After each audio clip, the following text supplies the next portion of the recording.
Hello दोस्तों, मैं Vimlesh physics classes में आपका स्वागत करता हूँ। आज की टॉपिक है प्रकाश। प्रकाश प्रकाश वह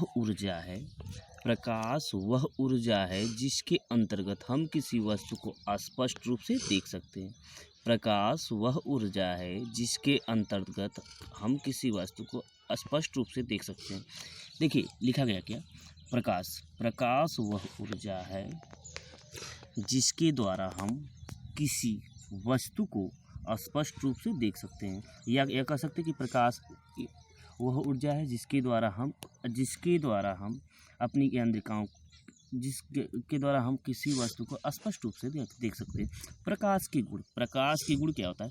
प्रकाश एक सरल रेखा बोले तो सीधी रेखा में चलती है। प्रकाश एक सीधी रेखा में चलती है या सरल रेखा में चलती है। प्रकाश के द्वारा हम किसी वस्तु को देखते हैं। प्रकाश के द्वारा हम किसी वस्तु को देखते हैं। तीसरी बात, निर्वात में प्रकाश की चाल 3×10⁸ मीटर प्रति सेकेंड होता है। निर्वात में प्रकाश की चाल 3×10⁸ मीटर प्रति सेकेंड होता है। प्रकाश विद्युत चुम्बकीय तरंगों के रूप में चलता है। जो प्रकाश होता है विद्युत चुम्बकीय तरंगों के रूप में चलता है। ठोस और द्रव माध्यम के तलों से प्रकाश का परावर्तन होता है। फिर से देख लीजिए, प्रकाश वह ऊर्जा है जिसके अंतर्गत हम किसी वस्तु को स्पष्ट रूप से देख सकते हैं। प्रकाश के गुण, प्रकाश एक सरल रेखा या सीधी रेखा में चलती है। प्रकाश के द्वारा हम किसी वस्तु को देखते हैं। प्रकाश में निर्वात की चाल 3×10⁸ मीटर प्रति सेकेंड होता है। प्रकाश विद्युत चुम्बकीय तरंगों के रूप में चलता है।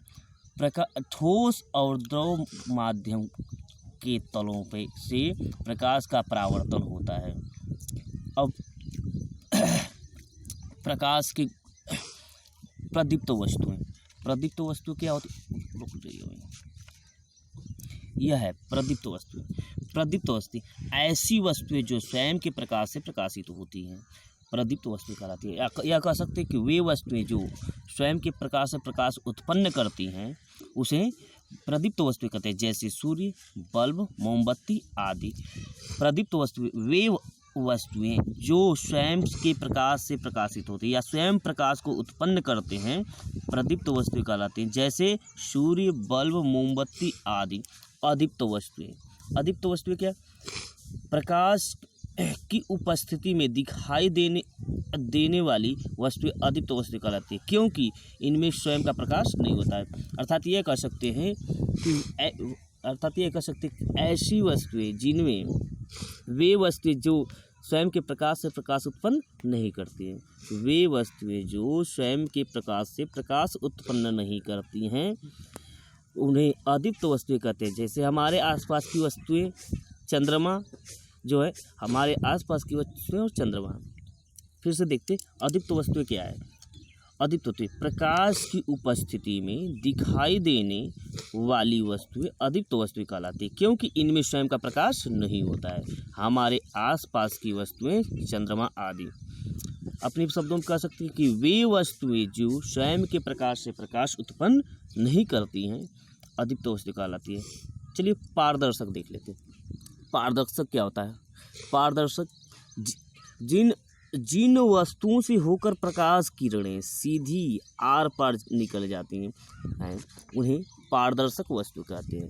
जिन वस्तुओं से होकर प्रकाश किरणें सीधी आर पार निकल जाती हैं पारदर्शक वस्तु कहलाती हैं, जैसे कांच।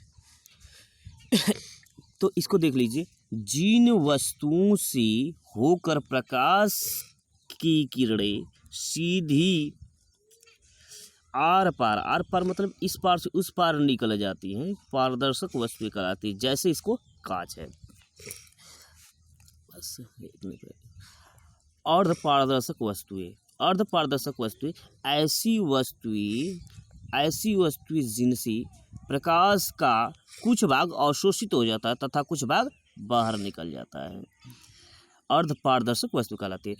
ऐसी वस्तुएं जिनमें प्रकाश का कुछ भाग अवशोषित हो जाता है, ऐसी वस्तुएं जिनमें प्रकाश का कुछ भाग अवशोषित हो जाता है और कुछ भाग बाहर निकल जाता है, अर्धपारदर्शक वस्तुएं कहलाती है। जैसे तेल से भीगा हुआ कागज, जैसे तेल से भीगा हुआ कागज होगा।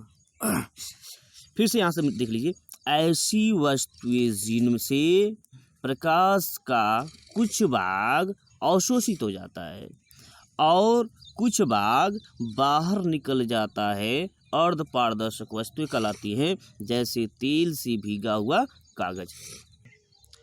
अपारदर्शक वस्तुएं, अपारदर्शक कहते हैं जिन वस्तुओं से प्रकाश किरणें बिल्कुल नहीं गुजरती हैं, अपारदर्शक वस्तु कहलाती हैं।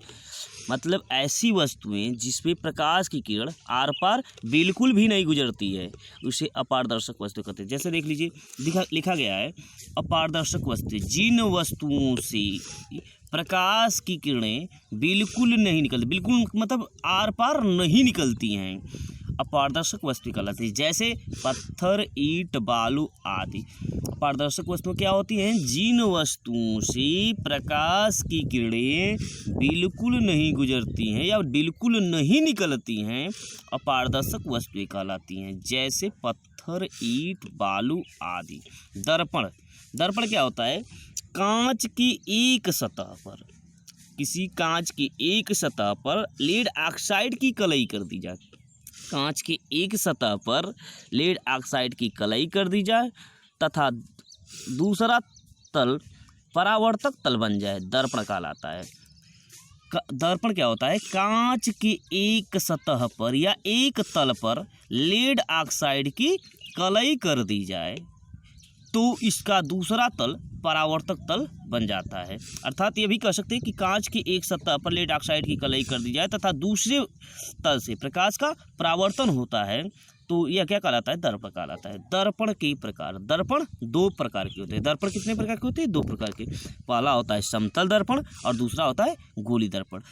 तो फिर से देख लीजिए, कांच की एक सतह पर या एक तल पर लेड ऑक्साइड की कलई कर दी जाए तो दूसरा तल परावर्तक तल बन जाए। अर्थात ये भी कह सकते हैं कि कांच की एक सतह, एक तल पर लेड ऑक्साइड की कलई कर दी जाए तथा दूसरे तल से प्रकाश का परावर्तन होता है, दर्पण कहलाता है।